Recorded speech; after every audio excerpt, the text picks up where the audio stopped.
اچھا، دنیا میں اگر کسی بادشاہ کو کوئی بدماش آ کے دھمکی لگائے اور اسے کہے کہ میں تیرے بندے چک لینے میں تیرے بندے اٹھا لوں گا، تیرے بندے اغوا کر لوں گا سارے، تو دنیا کا بادشاہ کیا کہتا ہے؟ میں تکنا ایسی دی تیسی تیری جرت، یہی کہتا نا، کیونکہ وہ یہ خیال کرتا ہے کہ میری بادشاہی اسٹیک پہ لگ رہی ہے کہ میرے بندے اٹھائے گا، وہ یہ سمجھتا ہے۔ لیکن اللہ کے کیس میں ایسا نہیں ہوا جو کائنات کا بادشاہ، جب شیطان نے یہ دھمکی لگائی نا انسان کے حوالے سے کہ یا اللہ میں تیرے سارے بندے اغوا کر لوں گا، چند ایک لوگ ہی تیرے ساتھ ہوں گے، اور اللہ تعالیٰ سورہ سبا میں کہہ رہا ہے کہ اس نے اپنی بات پوری بھی کر دکھائی ہے، تو اس کے مقابلے پہ اللہ نے یہ نہیں کہا کہ میں تکنا کس طرح تو کرنا ہے ایسی تھی تیسی تیری، نہیں، کیونکہ اللہ تو بے پرواہ ہے، اس نے اپنے نبی بھیجے ہیں، کتابیں بھیجی ہیں، اور کیا کرے وہ؟ اس سے بڑا کیا کام کرے؟ کتابیں بھیج دی، پیغمبر بھیج دیے، حق کا حق ہونا، باطل کا باطل ہونا بتا دیا۔ لا اکراہ فی الدین، دین قبول کرنے کے معاملے میں کسی پہ جبر نہیں۔ قد تبین الرشد من الغی، بے شک ہدایت گمراہی سے الگ ہو چکی ہے۔ انا ہدیناہ السبیل، ہم نے راستہ دکھا دیا ہے، اما شاکرا و اما کفورا، چاہے تو شکر گزاری کی روش اختیار کرو، ہاں نہ شکری کی، لیکن آخرت میں نہیں چھوڑوں گا جس نے نہ شکری کی، یہ ذہن میں رکھنا۔ لیکن ہدایت بھی سب کو پلیٹ میں رکھ کے نہیں دوں گا، والذین جاہدوا فینا لنہدینہم سبلنا، جو لوگ کوشش کریں گے انہی کے لیے حق کے راستے کھولوں گا، جو کوشش نہیں کرے گا دریا کے کنارے بھی پیاسا مر جائے گا۔ جس طرح اکثر مسلمان مر رہے ہیں اس وقت، قرآن گھروں میں پڑھا ہوا ہے لیکن وہ پڑھا ہوا نہیں ہے، پڑھا ہی ہوا ہے، اور کدھر گورے جو ہیں وہ مرنے سے پہلے جناب قرآن ترجمے سے پڑھ رہے ہیں، ان کو ہدایت مل رہی ہے۔ یہ آپ کے سامنے ہے میرے بھائیوں، اللہ کا تو کوئی رشتہ دار نہیں ہے، جو کوشش کرے گا اس کو ہدایت ملے گی۔ عزیز میں نے ساڑھی کو رشتہ داری ہے اللہ کا، یہودیوں کا بھی یہی عقیدہ تھا نا، اسی لیے سورہ بقرہ کے جو 9 رکوع ہیں وہ پورا یہودیوں کے اوپر مقدمہ ہے، اور 7 یونیورسل ٹروتھ آئے ہیں کہ تم سے بھی پہلے ایک لاڈلی امت تھی، 3 کتابیں اس میں آئی، سینکڑوں پیغمبر آئے، اس کے باوجود جب انہوں نے روگردانی کی اٹھا کے اللہ نے پرے مارا، ضربت علیہم الذلہ والمسکنہ، آج تک ذلت اور مسکنت ان کے اوپر مسلط، تم کیا شے ہو؟ لیکن ہم پھر بھی کہتے رہتے ہیں اللہ جو کچھ بھی ہے تیرے محبوب کی امت سے ہے۔ اصل میں ہم یہ کہہ رہے ہوتے ہیں یا اللہ اسی کو نہیں سیدھا ہونا، سیدھی جی گل ہے، این جی سانو قبول کر لے، یہی ہے نا، تو اور کیا مطلب ہے اس کا؟ میں کہتا ہوں اگر دنیا میں مارل لاز ایکٹیو ہوتے فوراً اسی وقت سر کے اوپر جوتی پڑتی کہ محبوب صلی اللہ علیہ وسلم کا نام لیتے ہو اور کرتوت نہیں اپنے دیکھتے۔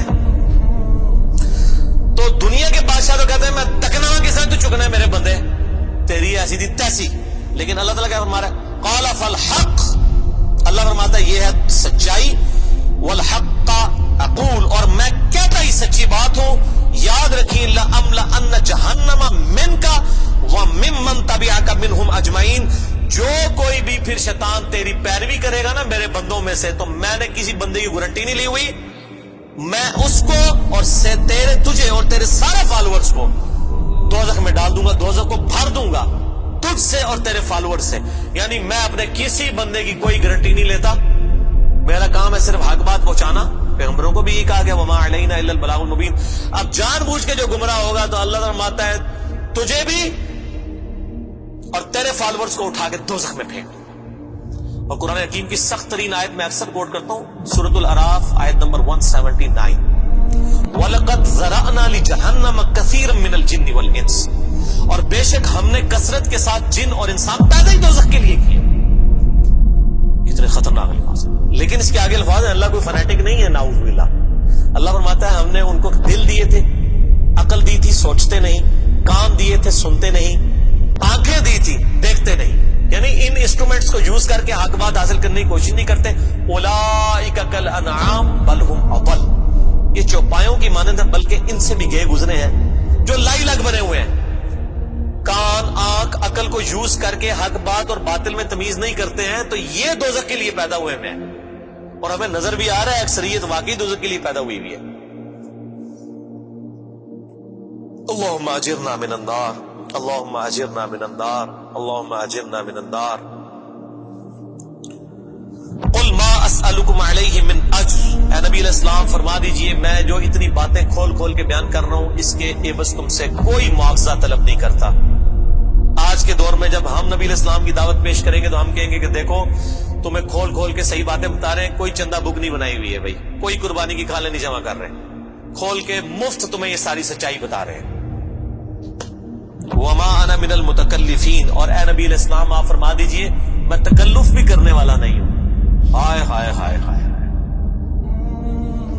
دنیا کا پورا ڈھکوسلا جو ہے نا مذہبی اپروچ میں وہ چال ہی تکلف کے اوپر رہا ہے. کیا تکلف ہے کہ علماء جو ہیں وہ اپنی آڈینس کو کھول کے بات بتانے نہیں چاہتے, وہ تکلف کر جاتے ہیں. انہیں جی دیکھو نا ڈائریکٹ نہیں گال کرنی چاہیے. اور نبی علیہ السلام کو کہا جا رہا ہے کہ آپ فرمائے کہ میں ہی ڈائریکٹ گال کرنے والا جائے پاویں کسی کو بری لگے. وما انا من المتکلفین, میں کوئی تکلف نہیں کرنے والا. کنو کڈ لو گل, اے کچھ ہونا جے تواڈے نال.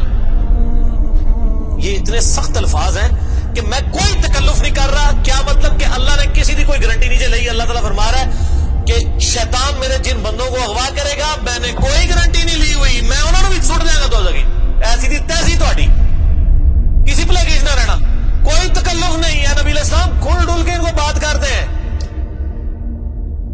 اب جو قرآن پڑھے گا تو اس کو یہ میٹھی میٹھی تقریریں جو لوگوں کی جعلی ہیں, اوروں کی کہانیاں, بزرگوں کی کہانیاں, جانوروں کی کہانیاں, ٹھیک ہے جی, تو ایک کہانیاں انہوں نے پھر پتہ لگے. قرآن پڑھو اللہ دے بندے کو پتہ لگے. صحیح بخاری میں حدیث ہے, نبی علیہ السلام ایک چوراہے سے گزر رہے تھے. کچھ صحابہ کرام آپس میں ہنسی مذاق کر رہے تھے. آپ نے ان کے ہنسنے کی آواز سنی. یہ بخاری شریف ہے, یہ سٹوری شریف نہیں ہے.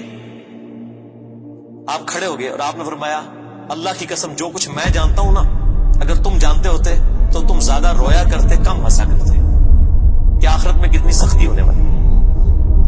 لیکن ٹی وی کے اوپر, سوشل میڈیا کے اوپر ایسے وائزین کے کلپ, جی دیکھو نا جی اے بھی تیار ہے کتنا سونا بول دے رہے ماشاءاللہ, لگتا ہے ہونی جنت ہی پہنچ لگا. پتہ لگ جائے گا ایتھے بھی جنت لبنی ہے دونوں. اور مولا علی علیہ السلام کا قول ہے کہ انسان سویا ہوا ہے, جیسے ہی مرے گا جاگ جائے گا. اوہ یہ کیا ہو گیا, یہ او ہو جانی ہے. لیکن اس ٹائم او کا کوئی فائدہ نہیں. وہ میرا مسئلہ نمبر 196 آپ سن لیں. کاش میں دنیا میں واپس جا سکتا. اس وقت انسان کہے گا یا اللہ مجھے دنیا میں دوبارہ واپس بھیج دے, میں پہلے جا کے سوشل میڈیا تو ویڈیو ڈیلیٹ کراں گا. ایڈی میٹھی میٹھی ویڈیوز نے, جھوٹیاں سٹوریاں. اور نبی علیہ السلام سے زیادہ کوئی خوش اخلاق نہیں ہے. اگر یہ اخلاقیات اس چیز کا نام ہو کہ آپ نے لوگوں کو جھوٹی سٹوریاں سنانی ہیں, ان کو لپیٹ لپاٹ کے جو ہے وہ پردے میں رکھ کے باتیں کرنی ہے, کھول کے بات نہیں بتانی. نبی علیہ السلام کو کہا جا رہا ہے آپ فرما دیجئے میں کوئی چندہ نہیں تم سے وصول کرتا, اور نہ میں کوئی تکلف کرنے والا ہوں. میں نے بالکل کھل ڈل کے بات کر دی ہے. اللہ نے کسی کی کوئی گارنٹی نہیں اٹھائی ہوئی. جو پیروی کرے گا اس کے احکامات کی اس کو جنت ملے گی, اور جو شیطان کے ہتھے چڑھے گا اللہ نے کوئی نہیں کہنا کہ میرے بندے نے چھاڑ دے, نہیں جائے دوزخ میں جانا ہے. ان ہوا الا ذکر للعالمین, یہ قرآن تو نہیں ہے مگر نصیحت تمام جہان والوں کے لیے. اس قرآن کے ذریعے میں ڈر سنا رہا ہوں. فذکر بالقرآن من یخاف وعید, نبی علیہ السلام قرآن کے ذریعے تبلیغ کر دیجئے, ڈر سنا دیجئے جو بھی اللہ کی دھمکی سے ڈرتا ہے. وَلَا تَعْلَمُنَّ نَبَأَهُ بَعْدَ حِينٍ, ان قریب مرنے کے بعد کچھ عرصے کے بعد تمہیں خود ہی پتہ چل جائے گا جو کچھ میں کہہ رہا تھا یہ کچھ ہو جائے گا. وہی جو میں نے کہا نا کہ مر کے انسان کو پتہ چل جائے گا سب کچھ. وہ کہتے ہیں جی وہ کوئی نہیں جی, اگے جا کے پتہ لگ جائے گا کون ٹھیک ہے کون غلط ہے. میں کہتا آگے جا کے پتہ نہیں لگا, لگ پتہ جائے گا. پتہ لگ رہا ہے نا پھر تو چلو ٹھیک ہے, لگ پتہ جائے گا. اور یہاں پہ بھی یہی کہا جا رہا ہے کہ اگے جا کے لگ پتہ جائے گا. یہ پنجابی میں یہی ترجمہ ہو رہا ہے اس کا, اگے جا کے لگ پتہ جائے گا کہ میں یہ کھول ڈول کی بات کر رہا ہوں, یہ بات اسی طریقے سے ہے. وَلَا تَعْلَمُنَّ, اور ان قریب ضرور تم جان لو گے, نَبَأَهُ بَعْدَ حِينٍ, یہ جو خبریں میں تمہیں بیان کر رہا ہوں ان قریب کہ یہ پوری ہو جائے گی. لیکن اس کے وقت کچھ بھی نہیں ہونا. انسان نے چیخنا ہے اللہ مجھے دنیا میں دوبارہ بھیج دے, میں نیک اعمال کروں گا, یہ کروں گا وہ کروں گا. مسئلہ 196 میں ضرور دیکھیں, یہ پچھلے دنوں ہی ایک میت کے پروگرام کے اوپر ریکارڈنگ ہوئی تھی, بڑی رکت انگیز ہے فکر آخرت کے اوپر. آپ یوٹیوب پہ جا کے لکھیں 196 مسئلہ, MAS والا کاما جو اوپر لگتا ہے ALAH, مسئلہ عربی میں کہتے ہیں سوال کو. تو وہ یوٹیوب خود ہی کھول دے گا, آپ کو ویب سائٹ پہ بھی جانے کی ضرورت نہیں ہے. اللہ تعالیٰ سے دعا ہے جو حق بات میں نے کہی اللہ تعالیٰ ہمارے دلوں میں راسخ فرمائے. اگر جذبات میں میرے منہ سے کوئی غلط بات نکل گئی اللہ تعالیٰ ہمارے دلوں سے ہی معاف کر دے. ہمیں کتاب و سنت کی تعلیمات پر عمل کر کے دوسرے بھائیوں تک پہنچانے کی توفیق عطا فرمائے. سبحانک اللہم و بحمدک, اشہد ان لا الہ الا انت, استغفرک و اتوب الیک, وما علینا الا البلاغ المبین. جزاکم اللہ خیرا. واحسن الجزاء.